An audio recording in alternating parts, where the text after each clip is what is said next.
நம்ம சமூகத்துல பாருங்க, சில நேரம் ஒரு சின்ன பிரச்சனை கூட ஒருவரை ரொம்ப பெரிய துக்கத்துக்கே தள்ளி விடுது.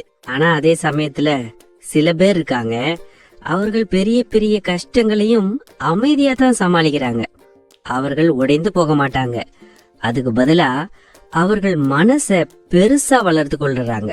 அப்போ அந்த வலிக்கு இடமே கிடையாது. இன்றைய கதை நமக்கு அதத்தான் சொல்ல போகுது. நீங்க உங்க மனச சின்னதா வைத்திருந்தீங்கன்னா சின்ன சின்ன விஷயங்களே பெரிய துக்கத்தை கொடுக்குது. ஆனா உங்க மனச பெருசா வச்சீங்கன்னா வாழ்க்கையில வரும் பெரிய கஷ்டங்களும் லேசா தோணும். அதனால இன்றைய கதையில நம்ம வாழ்க்கையின் பிரதிபலிப்பை கண்டுபிடிக்க முயற்சிப்போம். அதுக்காக கவனமா கேளுங்க. ஏன்னா இந்த கதை கேட்க மட்டும் இல்ல, யோசிக்கவும் இருக்குது.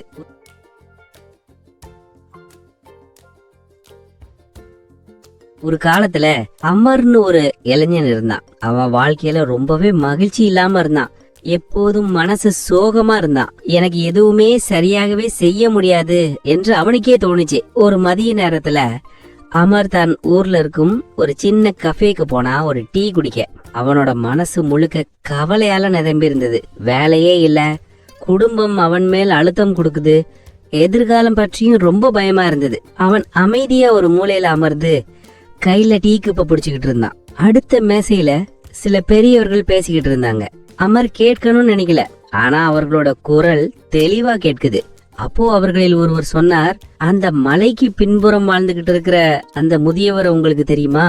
அவர் சாதாரணமான மனிதர் மாதிரி தான் இருப்பார், ஆனா அவர்கிட்ட நிறைய ஞானம் இருக்கு. என் மகன் ரொம்ப கஷ்டப்பட்டுக்கிட்டு இருந்தான், ஆனா அந்த முதியவரிடம் பேசினதுக்கு அப்புறம் அவன் முழுக்க மாறி போனான். அப்புறம் இன்னொருவர் சொன்னார், ஆமா, அவர் ஒரு தடவை பேசினாலே மனசு லேசாகிடும்னு மக்கள் சொல்றாங்க. அத கேட்ட அமர் உடனே கவனமானா.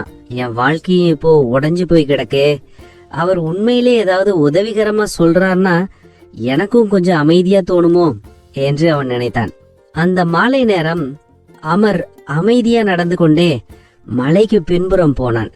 அங்கதான் அந்த ஞானமுள்ள முதியவர் இருக்காருன்னு மக்கள் சொல்றாங்க. நெடுந்தூரம் நடந்ததுக்கு அப்புறம் அமர் அந்த முதியவர் வீட்டை அடைந்தான். அவன் கதவுக்கு பக்கத்துல நின்று மெதுவா சொன்னான், தாத்தா, எனக்கு வாழ்க்கையில நிறைய பிரச்சனைகள் இருக்கு. எப்போதும் மனசு வேதனையோடும் துக்கத்தோடும் நான் இருக்கிறேன். எப்படி சந்தோஷமா இருக்கலாம்னு தயவு செய்து எனக்கு ஏதாவது நல்ல ஆலோசனை சொல்லுங்க தாத்தா. அந்த ஞானமுள்ள முதியவர் அமைதியாக ஒரு வார்த்தையும் பேசாமல் இருந்தார். பிறகு திடீரென்று எதுவும் சொல்லாமல் எழுந்து நடந்து வீட்டுக்குள்ளே போனார். அமருக்கு கொஞ்சம் குழப்பமா இருந்தது, ஆனா அவன் அமைதியா காத்திருந்தான். சில நிமிடங்களுக்கு பிறகு அந்த முதியவர் திரும்பி வந்தார். கையில் ஒரு கண்ணாடி கிளாஸில் தண்ணீரும் மற்றொரு சின்ன பாத்திரத்தில் அதுல உப்பும் இருந்தது. அந்த முதியவர் பாத்திரத்திலிருந்து ஒரு கைப்பிடி உப்பை எடுத்துக்கிட்டு சொன்னார், இதை இந்த கிளாஸ் தண்ணீர்ல போடு, இப்ப அந்த தண்ணீரை குடிச்சு பாரு என்றார். அமர் கொஞ்சம் குழப்பத்தோட இருந்தாலும் அவர் சொல்ற மாதிரி செய்தான். அப்புறம் அந்த முதியவர் கேட்டார், தண்ணீர் எப்படி இருக்கு? ரொம்ப கசப்பா இருக்கு, உப்பின் சுவைதான் தெரியுது என்று அவன் சொன்னான். அப்போ அந்த முதியவர் சிரிச்சு அமைதியா சொன்னார், சரி, இப்ப இன்னொரு கைப்பிடி உப்பை எடுத்துக்கொண்டு என்னுடன் வா. அவர்கள் 2 பேரும் அமைதியா அருகில் இருந்த ஒரு ஏரிக்கு போனாங்க. அந்த முதியவர் மெதுவா சொன்னார், இப்போ அந்த உப்பை ஏரிக்குள் போட்டுவிடு. அமர் அந்த உப்பை ஏரிக்குள் வீசினான். பிறகு முதியவர் மீண்டும் சொன்னார், இப்போ அந்த ஏரி நீரை கொஞ்சம் குடிச்சு பாரு. அமர் கொஞ்சம் தண்ணீர் எடுத்து குடித்தான். அப்புறம் அந்த முதியவர் கேக்குறார், எப்படி சுவை இருக்கு? அமர் ஆச்சரியமா பார்த்து மெதுவா சொன்னா, சுவை நன்றாகத்தான் இருக்கு தாத்தா, எனக்கு உப்பின் சுவையே தெரியல தாத்தா. அந்த முதியவர் மெதுவா சிரிச்சாரு. அமரின் தோள் மேல கை வைத்து கொண்டு மெதுவா சொன்னார், பாரு மகனே, வாழ்க்கையில வரும் வலி அது உப்பு மாதிரி தான். அதிகமா இருந்தாலும் குறைவா இருந்தாலும், ஆனா அந்த வலிய நம்ம எவ்வளவு உணர்றோம் அது நம்ம மனசை எவ்வளவு பெருசுன்னு தான் தீர்மானிக்குது. உன் மனசு ஒரு சின்ன கண்ணாடி கப்பு மாதிரி இருந்தா சின்ன சின்ன வலிகளே உன்னை கசப்பாக்கிடும். ஆனா உன் மனசு பெரிய ஏரி மாதிரி இருந்தா பெரிய வலிகளும் உன்னை அவ்வளவு பாதிக்காது.